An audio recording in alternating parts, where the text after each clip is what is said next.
Oke, pada bagian ini kita akan mempelajari mengenai hasil kali kelarutan atau sering disingkat dengan KSP ya. Di sini adalah bagian terakhir dari larutan ya, mengenai larutan asam basa, larutan buffer, larutan hidrolisis, dan di sini masih ada hubungan dengan larutan ya, mengenai hasil kali kelarutan. Ya, kelarutan adalah suatu besaran yang digunakan untuk menyatakan jumlah maksimum zat yang dapat larut dalam jumlah tertentu zat pelarut ya. Jadi kelarutan itu adalah kemampuan si zat terlarut ini dapat larut dalam pelarut ya. Misalnya kelarutan garam di dalam air atau kelarutan gula di dalam air adalah 100 gram. Berarti maksimal itu 100 gram dilarut dalam misalnya 1 liter ya. 100 gram dalam 1 liter berarti lebih dari 100 gram dia tidak akan larut ya. Kemudian kelarutan ini dipengaruhi oleh beberapa faktor ya. Yang pertama adalah dipengaruhi oleh jenis zat terlarut ya. Jenis zat terlarut ini tergantung dari benda atau zat yang terlarut ya. Terlarut dan pelarut itu bedanya, terlarut itu biasanya lebih sedikit dibandingkan pelarut. Walaupun tidak mutlak ya. Ada kalanya terlarut itu lebih banyak daripada pelarut, tapi tetap dibilang terlarut ya. Terlarut ini ada yang mudah larut, ada yang sedikit larut, ada juga yang tidak dapat larut ya. Larutan jenuh yang mengandung kristal zat pada tidak larut terdapat dalam keadaan kesetimbangan dinamik dengan molekul-molekul atau ion-ionnya dalam larutan ya. Jadi kalau yang tidak dapat larut, dia mengalami keadaan kesetimbangan dinamik ya antara molekul dan atau ion dalam larutan. Kemudian dipengaruhi oleh jenis zat pelarut ya. Tidak semua zat dapat larut dalam setiap pelarut. Ada yang dapat larut dalam pelarut polar ya. Contoh pelarut polar adalah H2O air atau NH3 amoniak ya. Atau larutan amoniak biasanya ya. Kemudian nonpolar ya, pelarut nonpolar contohnya eter benzena ya. Jadi biasanya zat terlarut yang polar pasti larut pada pelarut polar. Kemudian zat terlarut yang nonpolar pasti larut pada zat pelarut yang nonpolar. Jadi ada pasangannya ya. Umumnya memang pelarut itu adalah air ya, tapi tidak semua zat larut dalam air. Ya, contohnya senyawa-senyawa karbon ya, atau senyawa-senyawa organik itu tidak larut dalam air ya. Biasanya dia larutnya dalam eter atau benzena. Ya. Kemudian yang ketiga dipengaruhi oleh suhu ya. Umumnya semakin besar suhu, kelarutan zat jadi makin besar ya. Kalau ada suatu zat tidak dapat larut pada suhu kamar atau suhu ruangan 25 derajat, kita panaskan sampai misalnya 80 derajat, dia bisa larut. Itu dipengaruhi oleh suhu ya. Nah, hasil kali kelarutan ini adalah suatu besaran ya, suatu konstanta ya. KSP itu adalah singkatan dari solubility product constant ya. Solubility product constant disingkat KSP. Ya, hasil kali konsentrasi ion-ion dalam larutan jenuh pada suhu tertentu dipangkatkan koefisien masing-masing menurut reaksi ionisasi. Jadi perhatikan, kalian harus mengerti reaksi ionisasi ya. Kalau tidak bisa reaksi ionisasi, tidak akan bisa membuat rumus dari KSP ya. Di sini contohnya dalam X dan Y ya. Dalam X dan Y, AX BY menjadi X, ini jumlah atom atau jumlah ion dari A, Y plus, dan Y ini adalah jumlah ion dari B, X minus ya. KSP-nya adalah ion yang pertama A, Y plus dipangkatkan X, dipangkatkan jumlahnya. Kemudian ion yang kedua adalah B, X minus dipangkatkan jumlahnya Y ya.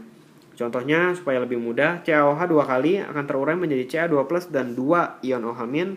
KSP-nya adalah masing-masing ion dipangkatkan koefisien ya. Di sini koefisiennya 1, makanya ini pangkat 1, dan OH- di sini pangkat 2 ya, makanya di sini pangkat 2 ya.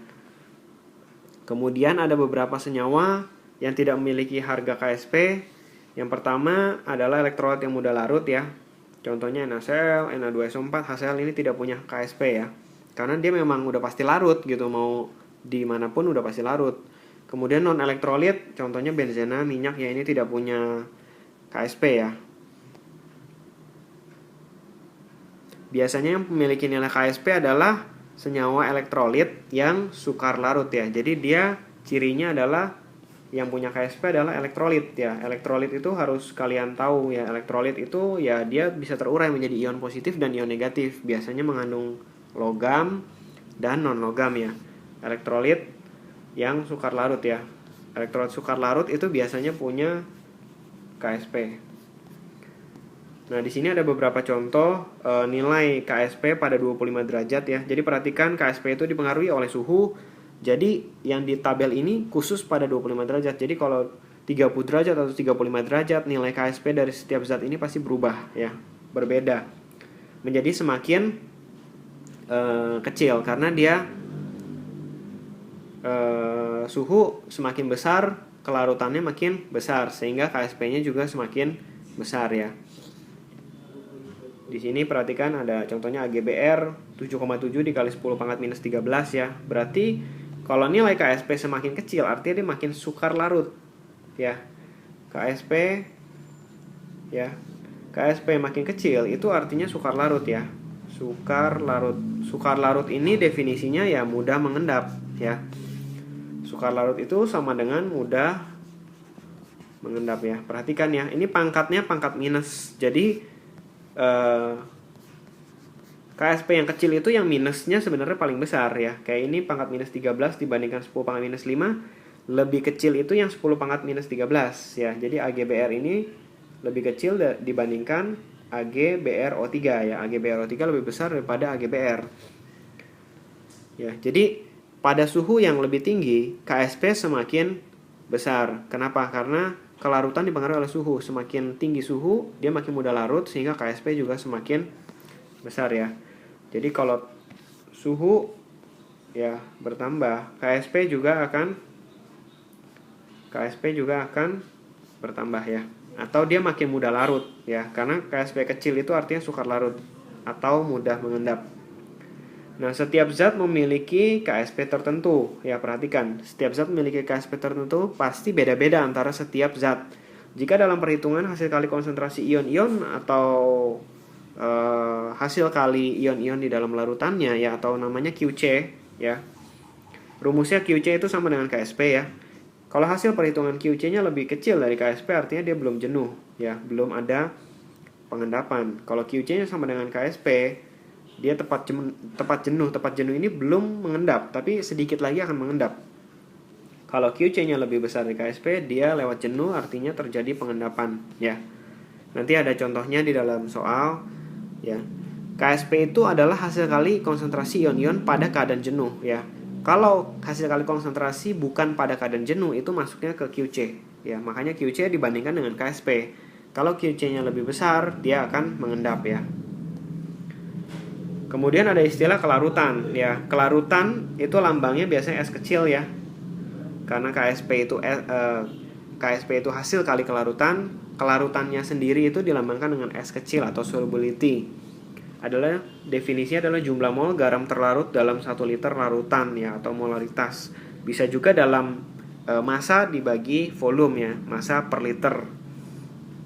Nah, ini dibagi 3. Yang pertama untuk elektrolit biner. Contohnya di sini adalah AB berubah menjadi A+ dan B- ya. Contohnya adalah AgCl menjadi Ag+ dan Cl-.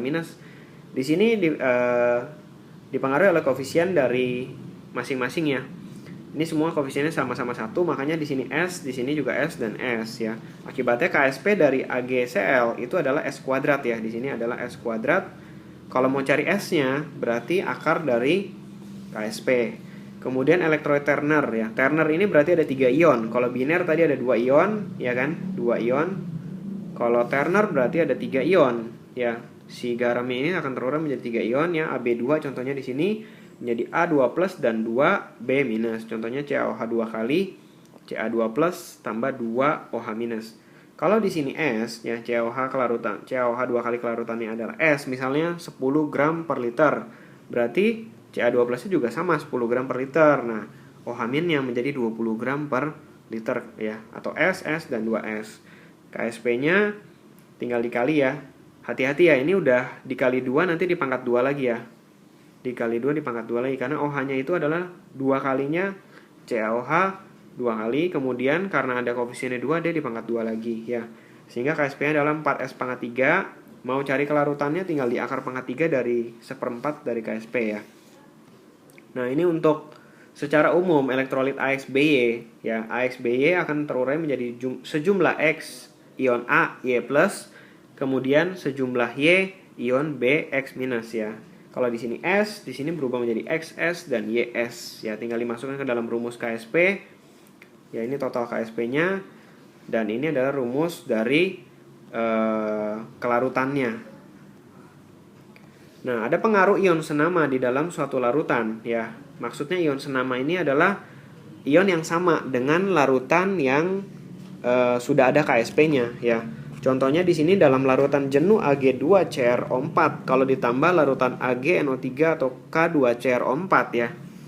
Larutannya Ag2CrO4 berarti dia mengandung 2 ion Ag+ dan ada CrO4 2- ya. KSP-nya adalah seperti ini ya. Ag+-nya dikuadrat dikali CrO4 2- ya. Kalau dalam larutan Ag2CrO4 kalian tambahkan AgNO3 ya atau K2CrO4 ya. AgNO3 terurai menjadi Ag+ dan NO3-. K2CrO4 menjadi 2K+ dan CrO4 2- ya. Di sini perhatikan ya.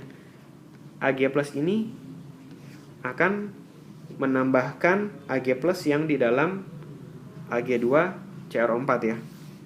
Dan di sini kalau K2CrO4 akan menambahkan CrO4 2- ya.